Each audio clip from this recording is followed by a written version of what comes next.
Hello. इस video में हम बीएससी पार्ट 1 का एक फर्स्ट पेपर इलेक्ट्रोकेमिस्ट्री में हम लोग बातचीत करेंगे। तो सबसे पहले हम लोग देखते हैं इलेक्ट्रोकेमिस्ट्री। तो फर्स्ट बात ये होता है कि इलेक्ट्रोकेमिस्ट्री में हमको पढ़ना क्या है। तो यहाँ पे हम लोग को पढ़ना है कंडक्शन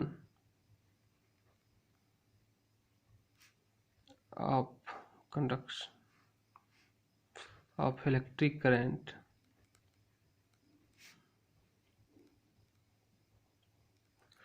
मतलब, या फिर हम कहें कि मूवमेंट ऑफ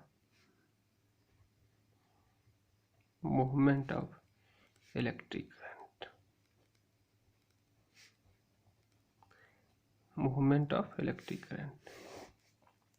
ये हम लोग को पढ़ना है इलेक्ट्रोकेमिस्ट्री में। तो कहता है कि मूवमेंट ऑफ इलेक्ट्रिक करंट के लिए मूवमेंट ऑफ इलेक्ट्रॉन्स या मूवमेंट ऑफ आयंस होना चाहिए। तो मूवमेंट ऑफ इलेक्ट्रॉन्स और मूवमेंट ऑफ आयंस के बेसिस पे जो कंडक्टर होता है, कंडक्टर को हम दो पार्ट में बांटते हैं। एक होता है इलेक्ट्रॉनिक कंडक्टर और दूसरा होता है आयोनिक कंडक्टर। तो इसमें होता क्या है कि इलेक्ट्रॉनिक कंडक्टर के लिए हम कोई वायर लेते हैं। क्या लेते हैं भाई? वायर।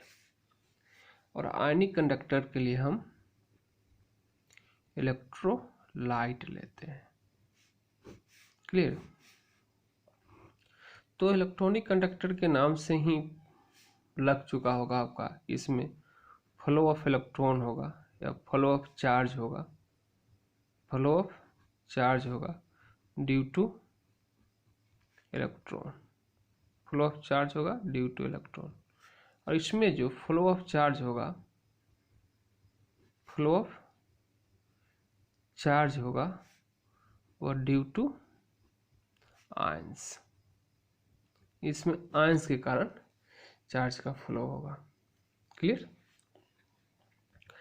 तो इलेक्ट्रॉनिक कंडक्टर जो होता है इसमें खासकर मेटल आते हैं, और आयनिक कंडक्टर है, इसमें इलेक्ट्रोलाइट। तो मेटल में जो होता है वो फ्री इलेक्ट्रॉन्स होता है, यानी कि हम मेटालिक कंडक्टिविटी की थोड़ा सा बात कर ले। जो मेटालिक कंडक्टर है इस पे हम थोड़ा सा बात कर लें कि यहाँ पे जो मूवमेंट ऑफ इलेक्ट्रॉन्स और मूवमेंट ऑफ चार्ज जो होता है, जो कंडक्टिविटी होती है वो किस टाइप से होती है। तो अगर यह कोई मेटल का अगर रड हुआ तो इस पे इस टाइप से एटम्स होंगे, और एटम्स में इलेक्ट्रॉन्स होंगे। इस टाइप से एटम के सेल में इलेक्ट्रॉन होंगे। ये इलेक्ट्रॉन क्या होते हैं कि मेटल के जो वायर है या जो लैटिस है उस लैटिस पे निकल जाते हैं। इस इलेक्ट्रॉन को हम फ्री इलेक्ट्रॉन्स या मोबाइल इलेक्ट्रॉन्स के नाम से जानते हैं। क्लियर? और यहाँ से इलेक्ट्रॉन के निकलने के बाद जो एटम का फ्री पार्ट बचेगा उस पर पॉजिटिव चार्ज आएगा, और पॉजिटिव चार्ज जो एटम्स होते हैं इसको हम केर्नल्स कहते हैं। क्या कहते हैं? केर्नल्स। और इस फ्री इलेक्ट्रॉन्स और कर्नल्स के बीच में एक इलेक्ट्रोस्टैटिक फोर्स ऑफ अट्रैक्शन होता है जिसको हम मेटालिक बॉन्ड कहते हैं। तो होता यह है कि मेटल रड में फ्री इलेक्ट्रॉन्स के प्रेजेंट होने के कारण करंट का फ्लो होता है। ताकि इन metallic conductor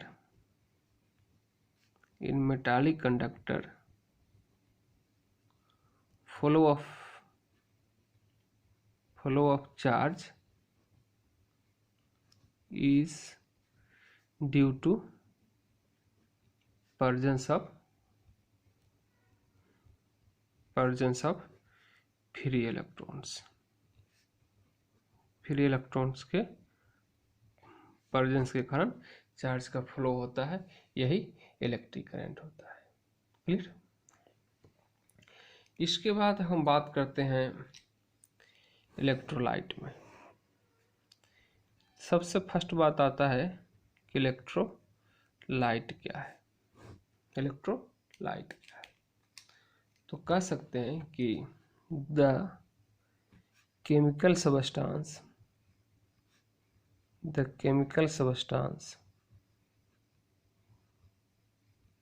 which dissociate or ionized in water known as electrolyte.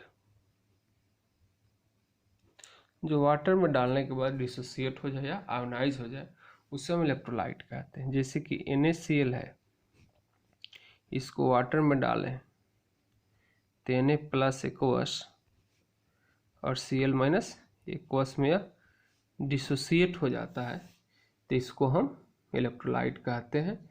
Electrolyte होता है, कह सकते हैं। क्लियर। कहता है कि इलेक्ट्रोलाइट के लिए हम एक और डिफिनीशन दे सकते हैं कि the chemical substance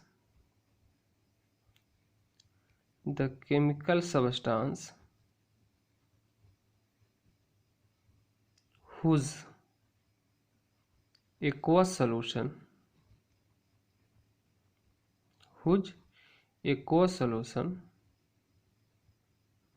or molten state are good conductor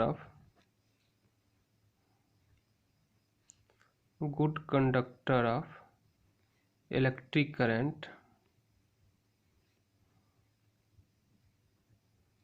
known as electrolyte. कहते हैं कि वह केमिकल सबस्टेंस जो एक्वस सॉल्यूशन में या मोल्टेन स्टेट में इलेक्ट्रिक का गुड कंडक्टर हो उसको हम इलेक्ट्रोलाइट कहते हैं। जैसे NaCl को वाटर में रख दिए तो Na plus aqueous Cl minus aqueous में टूट गया, तो आयंस के कारण क्या होगा, चार्ज का फ्लो होगा। अगर यही NaCl को अगर हम बहुत ज़्यादा हीट कर दें तो Na प्लस और Cl माइनस में भी यह टूट जाएगा, यानी ये मोल्टेन स्टेट में चला गया। अब इस मोल्टेन स्टेट में भी यह क्या होता है, इलेक्ट्रिक का गुड कंडक्टर होता है, यानी कि करंट का फ्लो हो सकता है। किसके द्वारा, तो आयंस के द्वारा हो सकता है। क्लियर।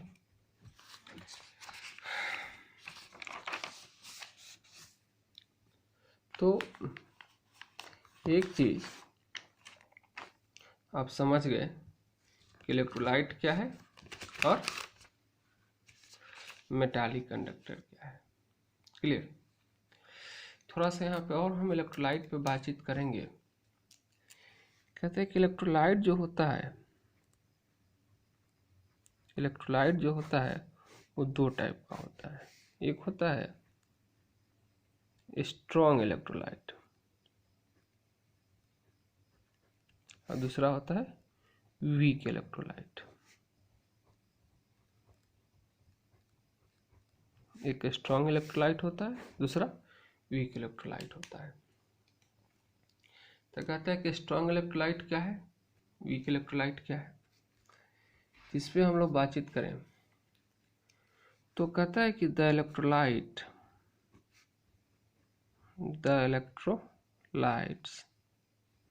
which are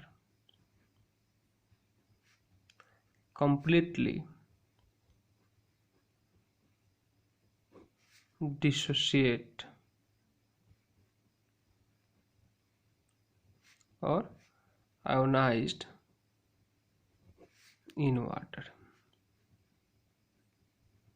कहता है कि जो completely डिसोसिएट हो जाए या आयोनाइज हो जाए उसको हम स्ट्रॉन्ग इलेक्ट्रोलाइट कहते हैं, जैसे कि NaCl, H2SO4,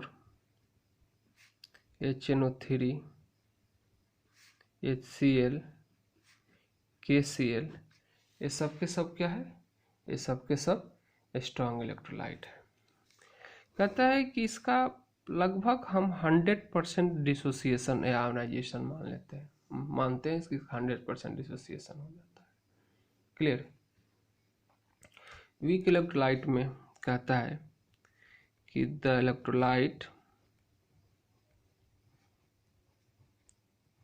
electrolytes which are not completely ionized in water known as weak electrolyte।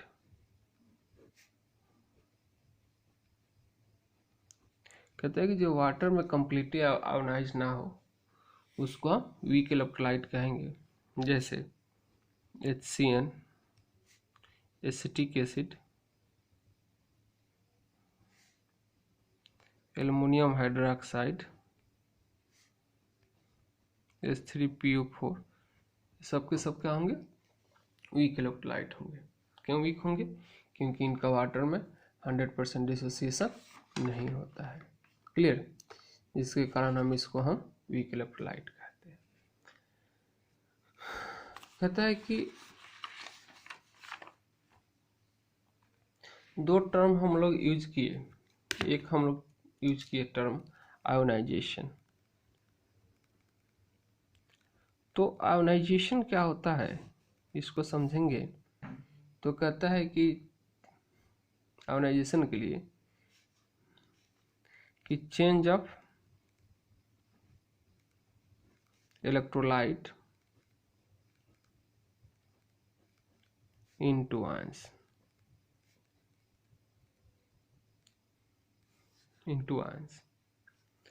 ये पार्टिकुलर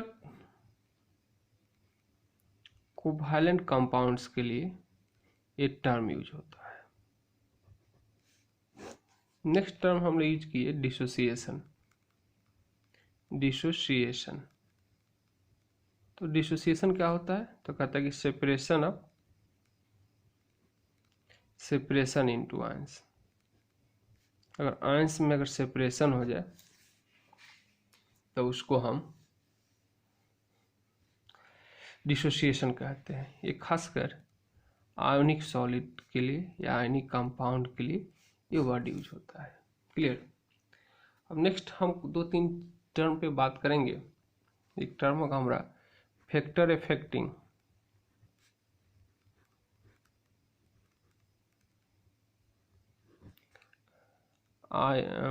इलेक्ट्रॉनिक कंडक्टर।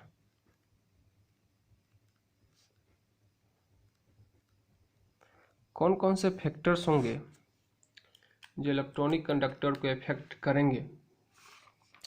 तो इलेक्ट्रॉनिक कंडक्टर को इफेक्ट करने वाले फैक्टर्स हैं, first nature of metal.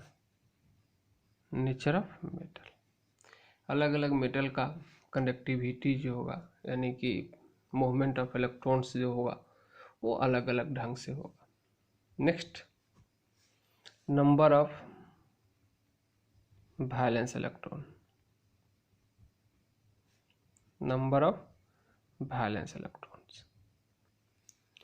Third temperature. तो आप जानते भी होंगे कि इन कंडक्टर और खासकर हम इलेक्ट्रॉनिक कंडक्टर की बात करते हैं। On rising temperature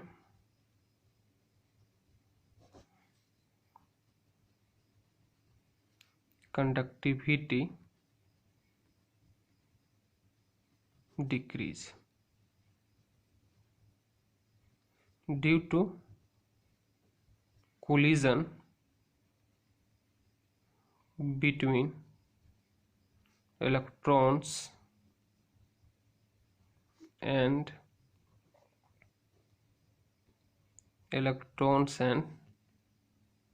kernels, movement of electrons decrease। अब मूवमेंट ऑफ इलेक्ट्रॉन्स ही जब डिक्रीज करेगा तो कंडक्टिविटी डिक्रीज हो जाएगी। क्लियर? क्योंकि कोलिजन बढ़ेगा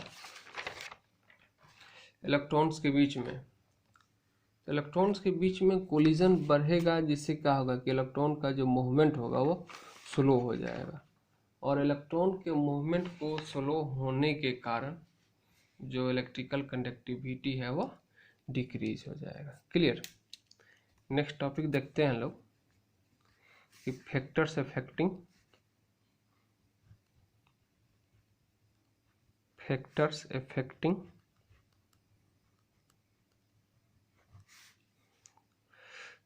इलेक्ट्रोलाइटिक कंडक्टर, इलेक्ट्रोलाइटिक कंडक्टिविटी कह सकते हैं, इलेक्ट्रोलाइटिक कंडक्टिविटी या फिर factor affecting conduction of ions या मूवमेंट ऑफ आयंस,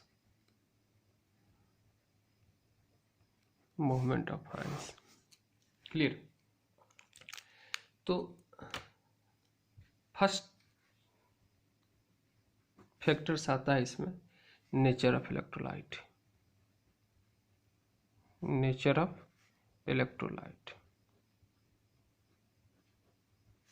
तो नेचर ऑफ इलेक्ट्रोलाइट में एक चीज आप लोग देख रहे हो कि अगर स्ट्रॉन्ग इलेक्ट्रोलाइट है तो इसमें नंबर ऑफ आयंस ज़्यादा होंगे, नंबर ऑफ आयंस मोर होंगे, तो इसमें मूवमेंट ऑफ आयंस क्या होगा? मूवमेंट ऑफ आयंस जो होगा इसमें अधिक होगा, मोर होगा, तो कंडक्शन क्या होगा? तो कंडक्शन इसमें मोर होगा in the respect of the weak electrolyte. Weak electrolyte की अगर हम बात करें, वीक इलेक्ट्रोलाइट तो इसके रेस्पेक्ट में नंबर ऑफ आयंस क्या होंगे? लेस होंगे, तो मूवमेंट ऑफ आयंस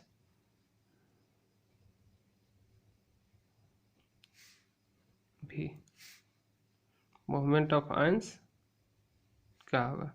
लेस होगा, तो कंडक्शन जो होगा इलेक्ट्रिकल कंडक्शन क्या होगा? लेस होगा।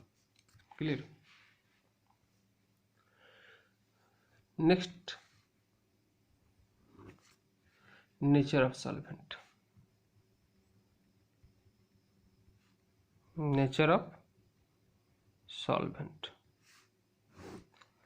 तो नेचर ऑफ सॉल्वेंट क्या अगर हम बात करें तो जैसे कि एक्वस मीडियम अगर है यानी कि वाटर है, तो वाटर का डाई इलेक्ट्रिक कांस्टेंट का वैल्यू जो होता है, डाई इलेक्ट्रिक कांस्टेंट का जो वैल्यू होता है वो वाटर के केस में ज़्यादा होता है। तो डाई इलेक्ट्रिक कांस्टेंट का वैल्यू जब ज़्यादा होगा तो इलेक्ट्रोलाइट्स अधिक आयंस में डिसोसिएट करेगा, तो डिसोसिएशन ऑफ या आयोनाइजेशन ऑफ, डिसोसिएशन ऑफ या ionisation of electrolyte will be more, अब डिसोसिएशन अधिक होगा तो number of ions will be more, और नंबर ऑफ आयंस अधिक होंगे तो movement of ions,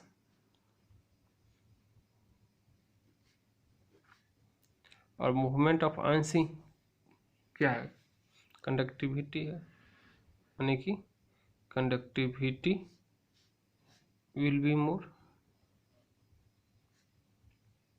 electrical conductivity बढ़ जाएगी।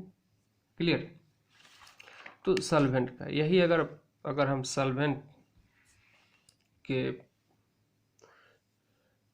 रूप में एल्कोहल यूज़ करें तो वहाँ पे आयोनाइजेशन होगा, कम होगा, और आयोनाइजेशन कम होगा तो फिर मूवमेंट ऑफ आयंस क्या होंगे, कम होंगे। जब नंबर ऑफ आयंस ही कम होंगे तो मूवमेंट कम होंगे ही, और मूवमेंट कम होगा तो कंडक्टिविटी जो होगा वो कम होगा।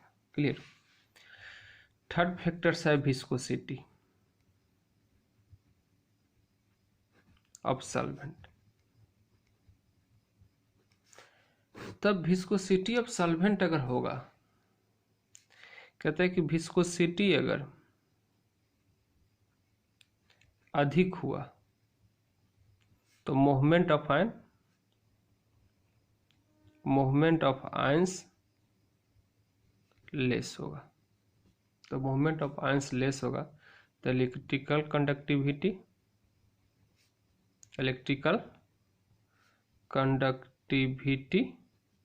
लेस होगा। क्लियर। इसको एग्जांपल से हम समझते हैं कि अगर हम वाटर में NaCl को घुलाएं और राइस जूस में घुलाएं, राइस जूस मार में घुलाएं, मार समझते हो सुनो, जो चावल के पकाने के बाद उसमें से जो निकलता है पानी के जैसा जो निकलता है, तो उसमें भी NaCl घुलेगा, लेकिन वाटर में जो NaCl घुलेगा उस NaCl को मूवमेंट करना आसान होगा, लेकिन जो राइस जूस में NaCl होगा वो गहरा है, Na+Cl- आयन को मूव करने से रोकेगा, उसके मूवमेंट को रोकेगा, और जब मूवमेंट को रोकेगा तो फ्लो ऑफ आयंस कम होंगे, और फ्लो ऑफ आयंस कम होंगे तो इलेक्ट्रिकल कंडक्टिविटी कम हो जाएगी। क्लियर। इस बात को आसानी से आप समझ सकते हैं। उसके बाद हम बात करते हैं सल्वेशन या हाइड्रेशन ऑफ आयंस। तो सल्वेशन या हाइड्रेशन ऑफ आयंस की अगर हम बात करें तो एक बड़ा ढंग का चीज़ें हैं, इसको समझना पड़ेगा। कहता है कि अगर NaCl सॉलिड है तो इसको अगर वाटर में रखेंगे तो दो टाइप का इफेक्ट होता है। अगर NaCl वाटर में घुल रहा है, जैसे कि सिंपल से एक आपसे हम क्वेश्चन करें कि NaCl को सॉलिड फॉर्म में अगर हम लेते हैं और उसको हीट करके चाहे हम मेल्ट कर दें तो बहुत ज़्यादा हीट की आवश्यकता होती है, यानी कि जल्द टूटता नहीं है, जल्द गलता नहीं है, जल्द मेल्ट नहीं होता है। लेकिन इसी NaCl को अगर हम वाटर में डाल दें तो बड़ी तेज़ी से घुल जाता है। तो आखिर कारण क्या है कि जो चीज़ हीट से इतना जल्दी नहीं टूट रहा है वो पानी में Na+Cl- में जल्दी से क्यों टूट जाता है? तो वहाँ पे पानी में तोड़ने के लिए एक एनर्जी काम करता है जिसको हम हाइड्रेशन इंथैल्पी, हाइड्रेशन एनर्जी या हाइड्रेशन हीट के नाम से हम लोग इसको जानते हैं। तो कहता है कि NaCl अगर सॉलिड है तो वाटर में अगर जाने के बाद अगर NaCl सॉलिड है तो पहले इसको लैटिस को तोड़ने के लिए एक लैटिस एनर्जी देना पड़ता है, लैटिस एनर्जी। अब लैटिस एनर्जी क्या है? तो कहता है कि 1 मोल अगर कोई सॉलिड है, 1 मोल कोई सॉलिड है तो उसको आयंस में तोड़ने के लिए जो हीट की आवश्यकता होती है वो उसका लैटिस एनर्जी या लैटिस इंथैल्पी कह सकते हैं। और लैटिस इंथैल्पी और एक हाइड्रेशन इंथैल्पी है, हाइड्रेशन इंथैल्पी है। तो हाइड्रेशन इंथैल्पी क्या है? तो कोई भी गैसियस आयन है, जैसे कि Na+ गैस है, इसको अगर हम वाटर में डाल दें तो वाटर में डालने के बाद Na+ एक्वस बनता है। Na+ एक्वस बनता है तो हीट एक रिलीज करता है, और हीट रिलीज करता है, और यही जो हीट रिलीज किया, हीट रिलीज करता है, यही हीट कहीं ना कहीं लैटिस इंथैल्पी का या लैटिस एनर्जी का काम कर देता है, जिसे लैटिस तोड़ता है, टूटता है। क्लियर? तो इस बेसिस पे तो आप कहोगे कि जिसका हाइड्रेशन इंथैल्पी अधिक है, हाइड्रेशन इंथैल्पी जिसका अधिक है, जिसका अधिक है, मोर है, उसका डिसोसिएशन अधिक होगा, डिसोसिएशन इनटू आयंस अधिक होगा। बात सही है। तो ये होगा तो कंडक्टिविटी अधिक होगा। बात सही है। क्लियर? लेकिन एक चीज हम लोग को यहाँ पे देखना होगा, सॉल्यूट सॉल्वेंट इंटरेक्शन। कहते हैं कि अगर सॉल्यूट सॉल्वेंट इंटरेक्शन अगर अधिक हो गया, आयंस का सॉल्वेंट से इंटरेक्शन अधिक हो गया, तो आयंस इंटरेक्ट कर गया सॉल्वेंट से, तो ऐसे कंडीशन में कंडक्टिविटी जो होती है वह डिक्रीज कर जाती है, कंडक्टिविटी डिक्रीज कर जाती है। NaCl का ही केस हो, बहुत ज़्यादा कंडक्टिविटी होना चाहिए लेकिन अपेक्षिता कम मिलता है, क्योंकि सॉल्यूट सॉल्वेंट इंटरेक्शन हो जाता है। क्लियर? नेक्स्ट एक फैक्टर्स आएगा डाइल्यूशन। तो कहते हैं कि डाइल्यूशन पे क्या होता है? तो डाइल्यूशन पे कंडक्टेंस तो बढ़ता है, कंडक्टेंस इंक्रीज करता है, लेकिन कंडक्टिविटी जो होती है इलेक्ट्रोलाइट की वो डिक्रीज कर जाती है। इसके हम लोग कंडक्टिविटी और मोलर कंडक्टिविटी को जो पढ़ेंगे तो इसको हम लोग डिटेल से समझेंगे वहाँ पर। ठीक है? उसके बाद नेक्स्ट फैक्टर है टेम्परेचर। तो टेम्परेचर इंक्रीज करने से, अगर टेम्परेचर अगर इंक्रीज हो रहा है तो इलेक्ट्रोलाइट का कंडक्शन ऑफ इलेक्ट्रोलाइट इंक्रीज करता है, यानी कि इलेक्ट्रोलाइट की जो कंडक्टिविटी होती है वह इंक्रीज कर जाती है टेम्परेचर इंक्रीज करने से। इसके पीछे रीज़न ये होता है कि अगर हम टेम्परेचर दे रहे हैं तो आयंस को काइनेटिक एनर्जी मिल जाता है, और काइनेटिक एनर्जी के मिलने से मूवमेंट तेज हो जाता है, और मूवमेंट अधिक होने के कारण, मूवमेंट तेज होने के कारण कंडक्टिविटी बढ़ जाती है। क्लियर?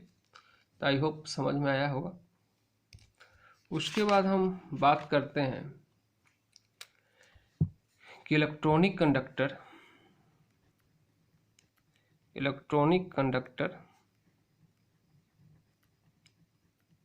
और इलेक्ट्रोलिटिक कंडक्टर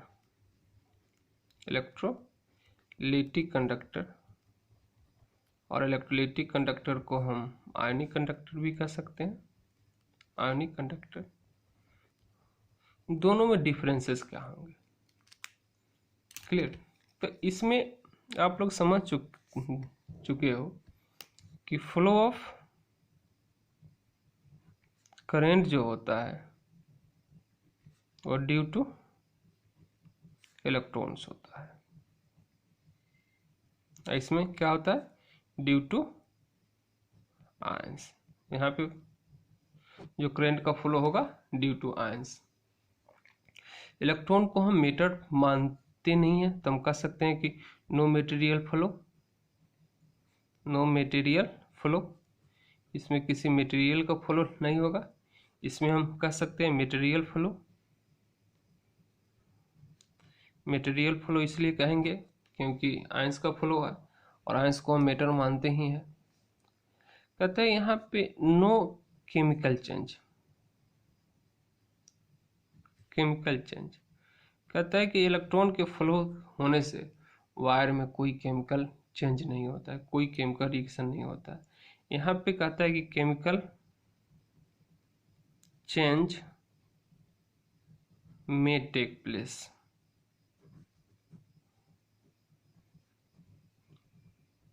अगर हम इलेक्ट्रोलाइट से डीसी पास करा दें तो केमिकल रिएक्शन हो जाता है, और केमिकल रिएक्शन होने के कारण केमिकल चेंज तो होगा ही। इसमें कहता है कि टेम्परेचर अगर इंक्रीज करेगा तो कंडक्टिविटी डिक्रीज करेगा। क्लियर? यहाँ आप लोग देखे हो कि टेम्परेचर इंक्रीज करेगा तो कंडक्टिविटी इंक्रीज करेगा। तो ये डिफरेंसेस होगा दोनों में। उसके बाद हम लोग रेजिस्टेंस वगैरह पे बात करेंगे, कंडक्शन वगैरह पे बात करेंगे, तो हम लोग नेक्स्ट वीडियो में बात करेंगे। तब तक के लिए थैंक्स।